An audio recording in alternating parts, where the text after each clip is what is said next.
This is the South Street Basin Baffle Box project for the city of Titusville. A baffle box is a box with a series of settling chambers. There's 3 settling chambers within the box. It's placed in line with the stormwater pipe. As the stormwater passes through, the sediment, debris, and trash gets settled into the bottom of these chambers, and then we'll come back with a vacuum truck and remove all of that trash and debris so that it doesn't enter the lagoon. The debris can consist of leaves, grass clippings, and other things that can get into the lagoon and decompose and release nitrogen and phosphorus. Nitrogen and phosphorus are one of the main contributors to the loss of seagrass, and seagrass is important to the habitat and wildlife of the Indian River Lagoon. We have 5 baffle boxes going in this year with the city of Titusville, which are partially funded through the Save Our Indian River Lagoon program.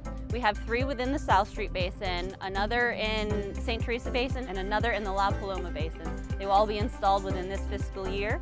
Our timeline was increased by being able to get funding through the Save Our Indian River Lagoon plan.